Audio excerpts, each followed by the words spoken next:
Hello friends, एक बार फिर से आप सभी का स्वागत है मेरे चैनल बेसिक इंग्लिश कोचिंग में। गैस, आप ट्रांसफॉर्मेशन के फर्स्ट रूल यानी रिमूवल ऑफ एडवर्ब टू का प्रयोग पढ़ रहे थे। तो उसमें रिमूवल ऑफ एडवर्ब टू में आपने 4 नियम, टोटल 2 वीडियोज़ में 4 नियम आपने पढ़े थे। आज 5th नियम पर आइए। इस वीडियो को शुरू करने से पहले कुछ इंपॉर्टेंट चीज़ें मैं आपको बताना चाहता हूँ। आपको जो होमवर्क है वो डिस्क्रिप्शन बॉक्स में मिलेगा। आपको डिस्क्रिप्शन में होमवर्क मिल जाएगा, उसको ज़रूर बनाइएगा और मुझसे मेरे निजी नंबर पर या फिर व्हाट्सएप पे आके उसको चेक करा लीजिएगा। ठीक है, इससे क्या होगा कि आपका अभ्यास होगा और आप अच्छी तरह से ट्रांसफॉर्मेशन जान जाओगे, क्योंकि ये कई वीडियोज़ में चलने वाले नियम हैं, इसलिए होमवर्क बराबर बनाते रहना ज़्यादा अच्छा होता है। तो 5वें रूल में है, बाकी सब वही रूल रहेगा जो आपने अभी पिछले 2 वीडियो में देखा, बाकी सारा वही रूल रहेगा, बस थोड़ा सा चेंज हो जाएगा। यदि वाक्यों में एडजेक्टिव के ठीक बाद फॉर का प्रयोग है, फॉर से जुड़ा हुआ कोई सजीव शब्द है, तो फॉर को हटा देंगे और उसी सजीव वस्तु को दैट के बाद सब्जेक्ट के रूप में लिख देते हैं। तो यहाँ पे आप देख रहे हो कि ये एडवर्ब टू है, इसके बाद प्रायः एडजेक्टिव होती है और इसके बाद अगर फॉर से जुड़ा हुआ कोई भी सजीव चीज़ है, जैसे कि यहाँ पर आप देख लीजिए मी, फॉर से जुड़ा हुआ कोई सजीव चीज़ है मी, तो बनाएंगे सारा वही, यानी टू के स्थान पर सो कर देंगे, लेकिन हम फॉर को हटा देंगे और जब दैट लिखेंगे तो ये जो जुड़ा हुआ सजीव चीज़ है मी, यानी वो आई सब्जेक्ट के रूप में आई हो जाएगा। तो पूरा नियम वैसे बनाते हैं, चलते समझते हैं इसको। दिस कार, अब इसके साथ सहायक क्रिया हेल्पिंग वर्ब इज का प्रयोग होगा, टू के स्थान पर सो हो जाएगा। दिस कार इज सो, अब कॉस्टली लिख देंगे। पहला इतना जो this car is to costly लिखा है वैसे ही बनेगा जैसे बन रहा था, यानी this car is so costly. फिर हम दैट लगाएंगे और नियम कहता है कि फॉर को हटाओ, फॉर को हटा देंगे और दैट के बाद जो फॉर से शब्द जुड़ा हुआ है उसको हम सब्जेक्ट बना देंगे, तो मी जब सब्जेक्ट के रूप में यूज किया जाएगा तो आई हो जाएगा। उसके बाद आपको याद ही होगा, सब्जेक्ट लिखने के बाद can not, could not plus और की फर्स्ट फॉर्म का यूज किया जाता था। तो चूंकि प्रेजेंट टेंस है तो यहाँ पे हम कैन नॉट का प्रयोग कर देंगे, कैन नॉट बाई। इसमें एक और विशेषता है, एक और जरूरी चीज़ है, ध्यान रखिए। This car is so costly that I can not by, यह कार इतनी महंगी है कि मैं खरीद नहीं सकता हूँ। तो किसको नहीं खरीद सकता हूँ, इसमें दरअसल सब ऑब्जेक्ट के रूप में इट लिख दीजिएगा, क्योंकि इसमें एक ट्रांजिटिव वर्ब लिखी जाती है लेकिन उसका ऑब्जेक्ट होता नहीं है, इसलिए हमें इट लिख देना जरूरी होता है। तो ये सेंटेंस है, this car is to costly for me two by, यानी खरीदने के लिए, मेरे लिए यह कार बहुत महंगी है, मतलब यह कार इतनी महंगी है कि मैं इसे खरीद नहीं सकता हूं। इस तरह से बन गया। फिर चलिए दूसरा सेंटेंस आप देखते हैं। बस ये ध्यान रखिए कि फर्स्ट रूल जो, अगर आपने दोस्तों ये वीडियो आप पहली बार देख रहे हैं तो इससे पहले 2 वीडियोस हैं, उनको आप सही से देखें, तभी आपको समझ में आएगा और इंटर का कोर्स अच्छी तरह क्लियरली आपका खत्म हो जाएगा। ठीक है, तो चलिए देखते हैं अगले सेंटेंस पे। This room is too small, यह कमरा अत्यधिक छोटा है, फॉर 4 पीपल यानी 4 लोगों के लिए, टू लिव इन यानी रहने में। अब यहाँ पे हिंदी निकली रहने में 4 लोगों के लिए, यह कमरा अत्यधिक छोटा है, यह कमरा रहने के लिए 4 लोगों के लिए अत्यधिक छोटा है। तो आप देख रहे हो एडवर्ब टू यहाँ पे आया और इसके बाद एडजेक्टिव आया स्मॉल, और नियम कहता है कि फॉर से जुड़ा हुआ कोई भी सजीव चीज है। तो यहाँ पे कोई भी सजीव चीज, जैसे 4 पीपल, ये सजीव है, लिविंग थिंग्स है। तो हमने क्या करना है, पहला नियम जो ये लिखा है this room is too small, इसको तो ऐसे बनाना है, सो कर देना है वहां पे, दिस रूम इज, टू के स्थान पर हमने सो कर देना है, सो स्मॉल ये लिख देंगे। ठीक है, और उसके बाद फॉर जो है वो हट जाएगा। फिर जब हमने कंजक्शन दैट का यूज करना है, जिसकी हिंदी की होती है this room is so small that, अब ये फॉर से जो जुड़ा हुआ शब्द है ये सब्जेक्ट बन जाएगा, 4 पीपल। उसके बाद ये प्रेजेंट टेंस है चूंकि, तो हमने क्या करना है, कैन लगा देना है, कैन नॉट, निगेटिव सेंटेंस बन जाएगा, ध्यान रखिएगा। That 4 people can not live in, वही लिख देंगे लिव इन, लेकिन ये यहाँ पे इट जरूर लगाएंगे ताकि क्रिया का ऑब्जेक्ट हो जाए।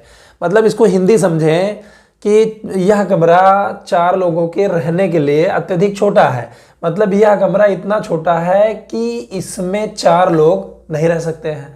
इस प्रकार आपको ये सेंटेंसेस बनाने हैं। टोटल ये 6 नियम हो गए। अभी 2 इंपॉर्टेंट नियम बचे हुए हैं, वो क्लियर हो जाएंगे तो आप रिमूवल ऑफ एडवर्ब टू को आप अपनी इंटर की ग्रामर की बुक से आप आसानी से बना लोगे। लेकिन डिस्क्रिप्शन में जो भी होमवर्क मैं दूँ उसको आप प्रैक्टिस करते रहिए, बनाते रहिए। चाहिए तो चेक भी करा लीजिए मुझसे व्हाट्सएप पर या मेरे नंबर पर जो आपको डिस्क्रिप्शन बॉक्स में मिल जाएगा। चलिए चलते हैं तीसरे सेंटेंस पे। The rope was too strong. The rope यानी रस्सी वॉज टू स्ट्रॉन्ग, अत्यधिक मजबूत थी। फॉर देम उनके लिए, टू ब्रेक यानी तोड़ने, उनके लिए रस्सी तोड़ने के लिए अत्यधिक मजबूत थी। तो पहला यहाँ पे आप वही चीज़ देखिए कि यहाँ टू जो लिखा है इसके बाद एडजेक्टिव आया है और एडजेक्टिव के ठीक बाद आप देख सकते हो फॉर से जुड़ा हुआ कोई सजीव चीज़ आ गया है। तो हमने इसको क्या करना है, पहला तो ऐसे ही बनाना है the rope was too strong, तो इसको हम कर देंगे द रोप वाज, अब टू के स्थान पर सो लिख देंगे, सो स्ट्रॉन्ग। इतना तो बन गया। फिर फॉर को हटा देंगे और जब दैट लिखेंगे तो फॉर से जो जुड़ा हुआ शब्द है जैसे देम है तो उसको हम सब्जेक्ट बना देंगे। तो देम यहां पे हो जाएगा they. The rope was so strong that they. अब यहां पे चूंकि वाह के पास्ट टेंस में है तो हमने कैन नॉट का यूज नहीं करना है, हमने कुड नॉट का यूज करना है। The rope was so strong that they could not. अब ये सीधा ब्रेक लिख सकते हैं, ब्रेक। और हमने इट का प्रयोग कर देना है। ऑब्जेक्ट जरूरी है लिखना। अगर सब्जेक्ट के रूप में कोई एक वचन चीज है, निर्जीव चीज है या कुछ भी है तो इट लिख देंगे, कोई सजीव चीज है तो हिम लिख देंगे, कोई बहुवचन है तो देम लिख देंगे। ऐसा वो उसको पूरा करने के लिए कि ताकि उसमें ऑब्जेक्ट हो जाए हम ऐसा लिखते हैं। तो गाइस उम्मीद करता हूं कि नियम नंबर 5 आपको क्लियर हो गया है। अब चलते हैं 6 पे जो इंपॉर्टेंट है लेकिन बहुत ही ईजी है।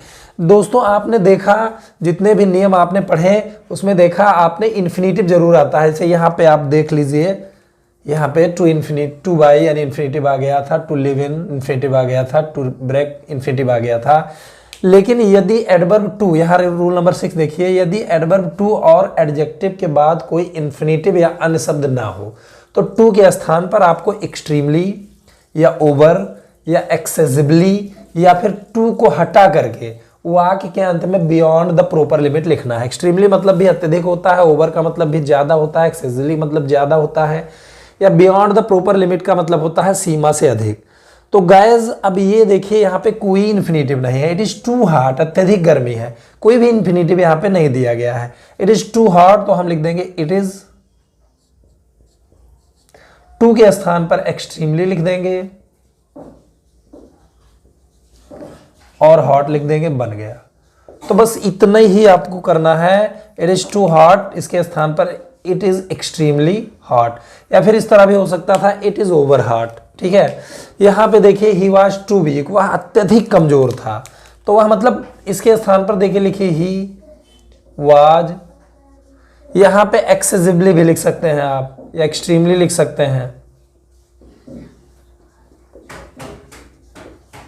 He was excessively weak, या यहां पे आप एक्सट्रीमली भी लिख सकते हैं, यहां पे आप ओवर भी लिख सकते हैं, या आप टू को हटा के लास्ट में बियॉन्ड द प्रॉपर लिमिट लिख सकते हैं। तो ये इसका नियम है गाइज। या चलिए बियॉन्ड द प्रॉपर अगर लिमिट लिखेंगे, बियॉन्ड द प्रॉपर लिमिट लिखेंगे तो फिर क्या करेंगे, तो हमें ये करना है कि टू को हटा देना है। जो एडवर्ब टू है, यू वेयर टू लेट, तुम अत्यधिक देर से थे। तो अगर बियॉन्ड द प्रॉपर लिमिट लिखोगे आप तो टू को हटाना है और लास्ट में बियॉन्ड द प्रॉपर लिमिट लिखना है। ठीक है, ये ध्यान रखिएगा। तो you were late, you were late. अब इसको हम लिख देंगे beyond the proper limit last में, बियॉन्ड द प्रॉपर लिमिट, इस तरह बनाएंगे। You were too late, you were late beyond the proper limit. तो एक ही सेंटेंस दोस्तों कई तरह से बन जाएगा अगर इस तरह आता है। जैसे it is too hot, it is extremely hot, it is over hot, it is excessively hot, या it is hot beyond the proper limit. तो ये उम्मीद करता हूं आपको समझ में आया है। इसमें केवल 2 रूल्स और बचे हैं जो ज्यादा इंपॉर्टेंट हैं और वो नेक्स्ट वीडियोस में खत्म हो जाएगा, यानी टोटल 4 वीडियोस में आपका रिमूवल ऑफ एडवर्ब टू एकदम क्लियर हो जाएगा। बस ध्यान रखिएगा कि वीडियो के डिस्क्रिप्शन बॉक्स में मैं होमवर्क दूंगा, उसको आप बनाइएगा निजी नंबर पे मेरे, या फिर व्हाट्सएप पे आके चेक करा लीजिएगा। और ये 2 उसके बाद 2 नियम जैसे खत्म होते हैं उसके बाद आप बुक से आसानी से बना सकते हो। तो इस वीडियो में इतना ही। उम्मीद करता हूं आपको ये समझ में आया है। अगर आपको वीडियो अच्छी लगी हो तो प्लीज़ लाइक और शेयर करना ना भूलें, और अगर मेरे चैनल में नए हो तो प्लीज़ चैनल को सब्सक्राइब करके बेल आइकन को हिट कर दीजिए ताकि मेरे वीडियोस के नोटिफिकेशन आपको मिलते रहें। Thanks for watching, good bye.